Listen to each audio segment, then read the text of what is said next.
സുഹൃത്തുക്കളെ, Lionel Messi കേരളത്തിൽ വരും എന്നും വരില്ല എന്നും പറഞ്ഞുള്ള ചർച്ചകളാണ് നമ്മുടെ പത്രങ്ങളിലും മാധ്യമങ്ങളിലൊക്കെ വളരെ സജീവമായി നടന്നുകൊണ്ടിരിക്കുന്നത്.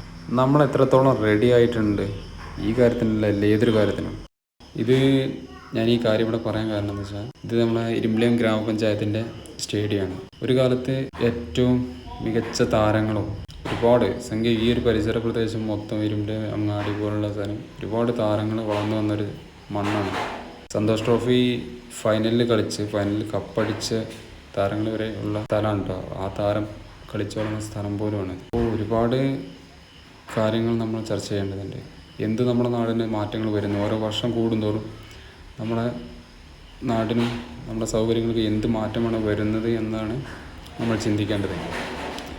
ഇന്നത്തെ തലമുറ സ്പോർട്സുമായി ബന്ധപ്പെട്ട് ശാരീരികമായുള്ള അധ്വാനമുള്ള ജോലിയിൽ നമുക്ക് യാതൊരു ഇൻട്രസ്റ്റും ഇല്ല എന്നുള്ളതാണ്. ഇന്ന് നമ്മുടെ നാട്ടിലെ ഏറ്റവും കൂടുതൽ സ്കോപ്പുള്ളൊരു മേഖലയാണ് ആരോഗ്യ മേഖല. ഹോസ്പിറ്റൽ മേഖലയുമായി ബന്ധപ്പെട്ടത് ചികിത്സ, നമ്മളെ ആരോഗ്യപരമായ ചികിത്സകൾക്ക് കാര്യങ്ങൾക്ക് വേണ്ടി മാത്രമാണ് നമ്മൾ ഏറ്റവും കൂടുതൽ ബിസിനസ് അല്ലെങ്കിൽ ഏറ്റവും കൂടുതൽ സ്കോപ്പുള്ളത് വകുപ്പ് അതാണ്. അപ്പോൾ നമ്മൾ ചിന്തിച്ചാൽ പറയാം, ഇന്നിപ്പോൾ നമ്മളൊരു ഫാമിലിയുടെ വരുമാനം നോക്കുമ്പോൾ അതിൽ നിന്നൊരു മോർ ദാൻ 50%, 50% കൂടുതൽ നമ്മൾ ഹോസ്പിറ്റലുമായി ബന്ധപ്പെട്ട കാര്യങ്ങൾക്ക് മാറ്റി വയ്ക്കേണ്ട അവസ്ഥയാണ്. ചെറുതും വലുതുമായ അസുഖങ്ങളാണ് നമ്മുടെ നാട്ടിൽ നിന്ന് ഏറ്റവും കൂടുതൽ. കാരണം എന്താണ്, നമ്മൾ ഇപ്പോൾ വരുന്ന തലമുറയാണെങ്കിലും കൂടുതൽ മടി, അതായത് ഇത്തരത്തിലുള്ള സ്പോർട്സുമായി ബന്ധപ്പെട്ട് ഒരു ഇൻട്രസ്റ്റും ഇല്ല എന്നുള്ള. ഇപ്പോൾ ഈ കാണുന്ന മണ്ണതാ, ഇതാണ് ഇവിടുത്തെ ആ പഴയ ഒറിജിനൽ മണ്ണുണ്ടാകുന്നത്. ഈ ഒരു ടൈപ്പിൽ ഒരു വൈറ്റ് ടച്ചും മണ്ണിൻ്റെ ടച്ചും. ഇത് ഈ പുല്ലൊന്നും അങ്ങനെ മുളച്ചേരുന്ന കേട്ടോ. അത്തരത്തിൽ ഒരുപാട് താരങ്ങൾ വളർന്നു വന്ന ഒരു സ്ഥലം. അപ്പോൾ ഇത് നമ്മൾ ചർച്ച ചെയ്യേണ്ട കാരണം ഇതാണ്, നമ്മളെ ഇന്നത്തെ സമൂഹത്തിന് എങ്ങനെയാണ് സ്പോർട്സുമായി ബന്ധമുള്ളത്. ഒന്നാമത്തെ സൗകര്യങ്ങൾ വലിയ ചേഞ്ചൊന്നും വരുന്നില്ല എന്നുള്ളത് സത്യം. ഇപ്പോൾ ഇവിടെ വികസനം നടന്നുകൊണ്ടിരിക്കുന്നുണ്ട്, പക്ഷേ വികസനം വേണ്ടത്ര ഒരു സ്പീഡൊന്നും പോരാ. സംഗതി കോടികളുടെ എന്തോ ബഡ്ജറ്റാണ് വന്നിട്ടുള്ളത്, പക്ഷേ ഒരുപാട് കാലമായി, ഒരുപാട് വർഷമായി ഇപ്പോൾ ഇതിങ്ങനെ ഗ്രൗണ്ട് ഇങ്ങനെ മോശമായ ഒരു സിറ്റുവേഷൻ കിടന്നു. ഒന്നാമതിപ്പോൾ കളിക്കാൻ ആളില്ല. ഇപ്പോൾ ഈവനിങ്ങിലടക്കം ഒരു മനുഷ്യൻ്റെ കൂട്ടില്ല. ഞായറാഴ്ചകളിലും വളരെ റയറായിട്ടുണ്ടെങ്കിൽ വന്നു, വെക്കേഷനിൽ പോലും ഇല്ല.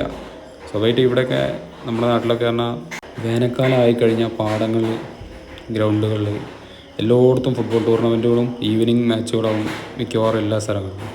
ഇന്നത്തെ അവസ്ഥയിൽ എവിടെയും അത്തരത്തിലുള്ള ഒരു മാച്ചോ കാര്യങ്ങളോ ഒന്നും നമുക്ക് കാണാൻ കഴിയില്ല.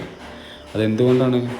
ഒന്നാമത് ഈ ഒരൊറ്റ സിറ്റുവേഷൻ കാരണം നമുക്ക് സമൂഹത്തിന് എന്ത് സംഭവിച്ചതെന്ന് വെച്ചാൽ, ലഹരി പോലുള്ള സംഭവങ്ങളിൽ ഏറ്റവും കൂടുതൽ എല്ലാവരും പോക്ക് തുടങ്ങി. ഇപ്പോൾ അതിന് റിട്ടേൺ കൊണ്ടുപോകാൻ ഒരുപാട് ശ്രമങ്ങൾ നടക്കുന്നുണ്ടെങ്കിലും കാര്യപ്പെട്ട രീതിയിലുള്ളൊരു മാറ്റങ്ങളൊന്നും നടക്കുന്നില്ല. സോ നമ്മളെ നാടിനെ എങ്ങനെ സംരക്ഷിക്കണമെന്നും അത് നമ്മൾ ഒരുപാട് ഉദ്യോഗസ്ഥരാണ് ശ്രദ്ധിക്കേണ്ടത്. അവർക്കാണ് അതിൽ നിന്നുള്ള മാറ്റങ്ങൾ പെട്ടെന്ന് കൊണ്ടുവരാൻ കഴിയുള്ളൂ. ഇവിടെ ഒരുപാട് വികസനങ്ങൾ നടക്കുന്നുണ്ട്, വേഗത വളരെ കുറവാണ്. ഇപ്പോൾ ഇവിടേക്ക് എത്തിപ്പെടാനുള്ള റോഡുകളൊക്കെ ഓക്കെ, അതുപോലെ ഒരു ഓപ്പൺ സ്റ്റേജൊക്കെ റെഡിയാണ്. പക്ഷെ എന്താണെന്ന് വെച്ചാൽ കളിക്കാൻ ആളെ കിട്ടാനില്ല, എല്ലാവരും മടിയന്മാരായി പോയി എന്നാണ്. നമുക്കിപ്പോൾ എന്ത് ചെയ്യാൻ പറ്റും? കഴിവുള്ളവരെ പ്രോത്സാഹിപ്പിക്കുക, അനാവശ്യമായ വിമർശനങ്ങൾ ഒഴിവാക്കുക, അവർക്ക് വേണ്ട സാഹചര്യങ്ങൾ ഒരുക്കി കൊടുക്കുക. ഏത് സ്പോർട്സോ എന്ത് തന്നെ ആയാലും ഓരോരുത്തരുടെ കഴിവിനനുസരിച്ച് നമ്മൾ അവർക്ക് വേണ്ട സാഹചര്യങ്ങൾ ഒരുക്കി കൊടുക്കുക, അവരെ അംഗീകരിക്കാൻ ശ്രമിക്കുക. വരുന്ന തലമുറ നല്ല ആരോഗ്യമുള്ളവരായി മാറട്ടെ. ഇത് നമ്മുടെ ഓരോരുത്തരുടെയും പൂർണ്ണ ഉത്തരവാദിത്വം കൂടെയാണ്. Okay, thank you.